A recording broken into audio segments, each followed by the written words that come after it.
نو دواړه به کینو سره کنه راشه پیاله چای به وڅښو ډوډۍ به در باندې وخورم په تندي به دې ښکل کړم په مینه به د دین خبرې وکړو ما به یا پوهېږې یا به تا السلام علیکم ملګرو نوی ډېر ښایسته ویډیو د مولانا ادریس صاحب ډېر ښایسته پیغام ورکړی دی او مولانا صاحبان هسې موږ باندې تنقیدونه کول په موږ ډېر ګران دي الله پاک دې ټول ډېر ژوند ورکړي مولانا ادریس صاحب ډېر ښایسته پیغام ورکړی دی او مولانا ادریس صاحب وایي تاسو راشئ ندیم صاحب او مولوي شاکر صاحب تنقیدونه یې موږ ډېر کول او مولانا ادریس صاحب ډېر ښایسته پیغام ورکړی راشئ تاسو ما سره کښېنئ نو زه به ستاسو واورم تاسو به زما واورئ نو خبره به پلو شي نو تاسو چې زړه کې جواب بیا ما ته وي تاسو ما زړه کې جواب بیا تاسو زه وایم نو مولانا صاحب ما په موږ ډېر ګران دي الله پاک دې ډېر ژوند ورکړي مولانا صاحبانو ته نو او دا ویډیو مخکې ملګرو سره شیر کړئ ځکه چې دا خبره یې پلو ختمه شي نو یې پلو شي او دا ویډیو ثواب لري په خپله مور او مخکې ملګرو سره شیر کړئ او تم مولی او زم مولی تم د رسول الله مبارک امتی زمېما تم وایه د قرآن خدمت کوم زم د قرآن خدمت کوم تم وایه د پیغمبر د سنتو خدمت کوم زه وایه زیم کومه نو دواړه به کینو سره کنه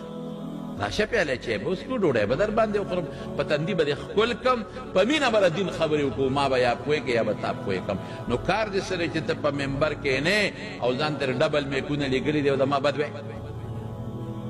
مولیانو کې شته کار دې څه دی چې یو ملا به بل ملا پسې لګیا دی ډبل میکونه لګولي بل پسې لګیا دی بل پسې بل پسې بل پسې او عوامو ته دا ملا سپکې نو چې تمام عوامو ته سپک کړي نو عوام زما د دین خبرې بیا نه مني وایي دا ټیک نه دی دا غلط سړی دی نو دا علما دا یو بل پسې چې لګیا دي خدای ته وګورې یو بل سره کښېنئ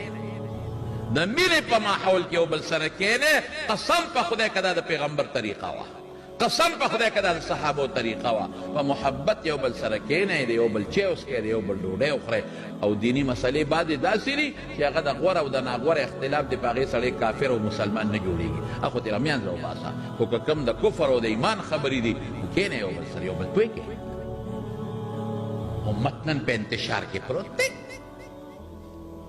یو پسې کندل بل پسې کندل سیاسي لیډر یو پسې کندل بل پسې کندل په سټیج د یو بل لورې او خویندې یادېږي دا د پیغمبر طریقه وه ته د پیغمبر امتي رسول الله مبارک ته خو الله اعلان کړی دی خذ العفو وامر بالعرف واعرض عن الجاهلین عفو نه کار وله خلکو ته نیغه لار وښایه نو دواړه به کینو سره کنه راشه پیاله چای به وڅښو ډوډۍ به در باندې وخورم په تندي به دې ښکل کړم په مینه به د دین خبرې وکړو ما به یا پوهېږې یا به تا پوهې